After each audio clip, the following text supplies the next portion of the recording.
Hello and welcome back once again to Steven Sir Makes It Easy, where me, Steven Sir, tries to make your life a little bit more simpler with concepts concerning accountancy and finance. Before I get started with the task for the day, very quickly a few reminders. You can connect with us on our Facebook page, our Instagram ID, as well as the Twitter handle. And the most important one is the Telegram channel given above. If you have not installed Telegram on your mobile phone and you are a subscriber of the channel, it's my request, please get connected to the Telegram channel above, join it, so that this particular Telegram channel is used for official communication, to inform you, to update you about the lectures that will be premiered the next day, as well as the most important thing, the PDF of the question and answer, whatever is coached and tutored on this particular platform, will be shared at the end of that particular chapter, so that you can download it and use it for your future reference basis.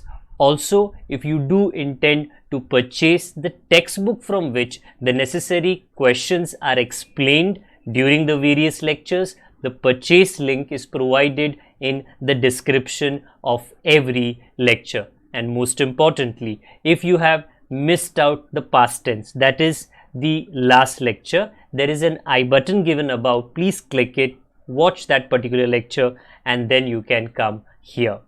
Very importantly, at the end is, if you have not subscribed to our YouTube channel, please do make that a task for the day and subscribe to our channel, and together with that also press the bell icon so that Mr. YouTube notifies you about lectures which are uploaded on this particular platform.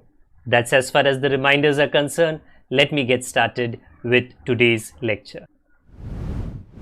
Hello and welcome back to Steven sir makes it easy, जहाँ पे मैं आज पूरी कोशिश करूँगा कि partition values का जो चैप्टर है उसका जो क्वार्टाइल का एक्सप्लेनेशन है उसे एक कदम में आगे लेकर जा सकूँ. If you have been following this particular channel for this particular chapter, again chapter's name is partition values. That doesn't mean कि ये सिर्फ 11th स्टैंडर्ड इकोनॉमिक्स के सब्जेक्ट के लिए, महाराष्ट्र बोर्ड के लिए एप्लीकेबल है.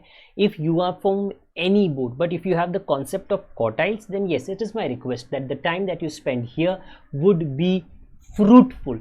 फलवंत होगा, बिल्कुल भी टाइम पास नहीं होगा. Till now we have tried to understand the past tense of partition value, कि आपने क्या सीखा है, पार्टीशन वैल्यू होते क्या है, उसका मीनिंग क्या है, उसका इंपॉर्टेंस क्या है. और ये चैप्टर में क्वार्टाइल, डेसाइल एंड परसेंटाइल में जो सीखने वाले हैं उसका मतलब क्या क्या रहने वाला है. अभी तक क्वार्टाइल्स की ही गाड़ी चल रही है, जहाँ पे मैंने आपको जो इंडिविजुअल डेटा होता है, अगर क्वेश्चन उसके स्टाइल में आता है, how do you find out the quartile, quartile 1, quartile 2, quartile 3. Today we are going to concentrate, अगर ग्रुप या तो कंटिन्यूअस डेटा होता है, अगर वो आया तो हम किस तरह सॉल्व करेंगे. This formula was for individual data. Today we are going to concentrate on continuous data. The formula looks absolutely different, not difficult but different. Okay, right now if you look at the question, जो obviously page number 17 के ऊपर आपके text book में दिया गया है, find out Q1 and Q3 quartile for the following data. Now the data itself decide, जैसे मैंने लास्ट टाइम बोला था ना, the patient should डिसाइड और the patient situation should decide कि भैया हम लोग को ऑपरेशन किस तरह करना है. तो उसी तरह यहाँ पे रेनफॉल दिया गया है ना, कहाँ पे, किस साल में कितनी बरसात हुई है, बराबर, वो सेंटीमीटर्स में दिया गया है. पर वो जो दिया गया है वो है 20 to 30. ये एक क्लास इंटरवल होता है, 30 to 40, 40 to 50 and 50 to 60, which is already in the ascending order. तो आई रिपीट, आपको स्पेसिफिकली ये कोई असेंडिंग ऑर्डर में करना नहीं है, ये पहले से ही असेंडिंग ऑर्डर के अंदर है. और कितने सालों तक, कितने सालों के लिए ये रेंज में बरसात हुई थी, Q1 एंड Q3. सबसे पहले before we get into it, हम लोग को एक टेबल जिसमें क्यूमुलेटिव फ्रीक्वेंसी आपको ढूंढना पड़ेगा. सो वेरी क्विकली मैं वो कर लेता हूँ, क्योंकि rainfall is already in the ascending order and accordingly the number of years. Number of years का जो टोटल है वो आपका n है. Number of observations which is 50 for this particular question, whether आप Q1 करो या Q3 करो. ओके, क्यूमुलेटिव का मतलब एडिशन होता है, तो फर्स्ट ईयर का 7, फिर प्लस 20, 27, 44, 50. इससे ये क्लियर हो गया कि आपका क्यूमुलेटिव फ्रीक्वेंसी क्या है. ओके, गाड़ी हम आगे लेकर जाते हैं। Right now before I explain to this, because इसके अंदर आप अगर नजर मारो, L means L, lower limit, F is frequency, F is the frequency जो इसके पहले हमने किया नंबर ऑफ ईयर्स का, CF is the cumulative frequency, but please याद रखिए of the class immediately preceding the quartile class. अब ये जो प्रीसीडिंग का मतलब है, let me solve and then explain to you. H is the difference in the class interval, तो upper limit minus lower limit. तो अगर आप 40 to 50 लेते हो, 50 is the upper limit, 40 is the lower limit, so 10 का interval है, and total of frequency which is already 50। Okay, right now we are not solving for continuous data, we are trying to find out कि ये जो class interval है कौन सा quartile class है। सो I repeat, हमारी मेहनत स्टेप 1 कहता है भैया पहले क्वार्टाइल क्लास ढूंढ लो, जिसके लिए हमको करना है size of n/4 observation. n is 50, अगर मैं वो करूँ तो 50/4 is going to give me 12.5 observation. If you look at your table, जो ऑब्वियसली आपको देखना चाहिए, 12.5 आता किधर है क्यूमुलेटिव फ्रीक्वेंसी में, देख 7 से ज्यादा 27 से कम, 7 से ज्यादा 27 से कम, तो 27 के क्यूमुलेटिव फ्रीक्वेंसी के लाइन में 12.5 ऑब्जर्वेशन आता है, जिसका जो क्लास इंटरवल है, क्वार्टाइल क्लास जिसको कहते हैं, is 30 to 40। First we found out the observation 12.5 observation that directed me to 27 CF, and that is giving me the class 30 to 40, and that is exactly जो मैं आपको अभी लिख के बता रहा हूं कि 12.5 lies in cumulative frequency 27, therefore the first quartile class is 30 to 40। ये 30 to 40 select करना बहुत इंपॉर्टेंट हो जाता है। इसके बाद में जो कंटिन्यूअस डेटा का फॉर्मूला है आप आगे जाके सॉल्व कर सकते हो, and that is what I am doing right now. Okay, L is the lower limit, तो 30 to 40 में 30 आ गया। F is the frequency which is 20, number of years में आपको वो दिखता है। CF is not the cumulative frequency of that class, it is of the above class, क्योंकि कहा है immediately preceding the quartile class. Let me clarify this, वरना आप थोड़ा गड़बड़ करोगे।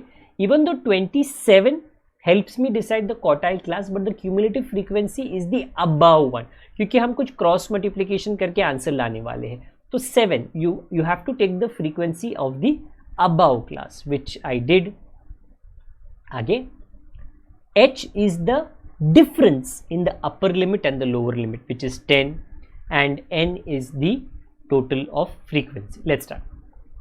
So Q1 अगर मुझको सॉल्व करना है और आपको भी, L is 30, मैं क्या कहते हैं सब्सटीट्यूशन बोल देता हूँ, बिकॉज टू बी फ्रैंक इसके बाद में I don't have to teach you, you have to solve, ऐसा है।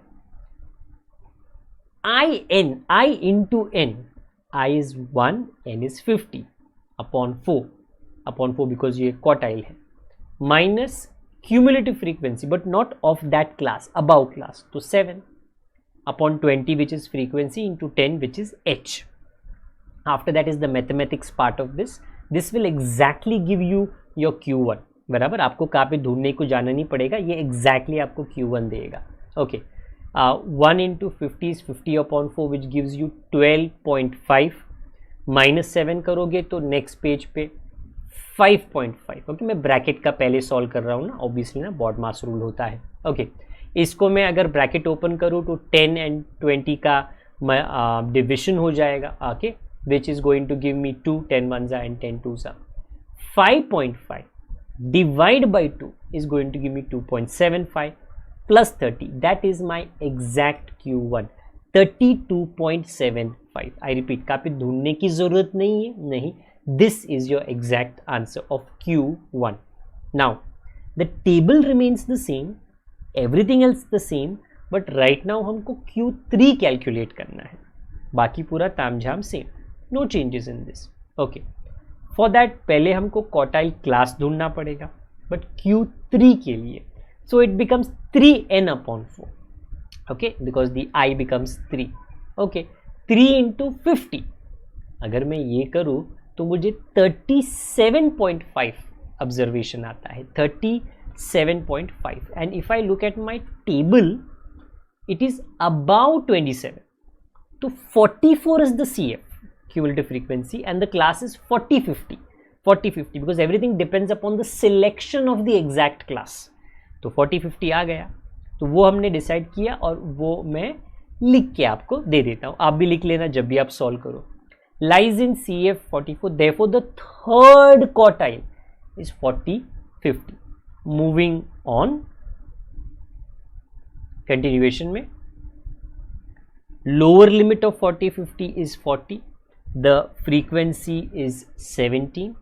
Cumulative frequency of the above, not of that, of the above 27. Okay, that's very important कि आप वही कैटेगरी का, वही लाइन का मत लेना. above H is 10, वो हर एक क्लास इंटरवल का सेम है.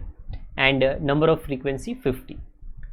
वेन एवर आई रिपीट, आप ये सब्सटीट्यूट करो तो NIN is 3 into 50. So as N when L आप करो दैट इज 40.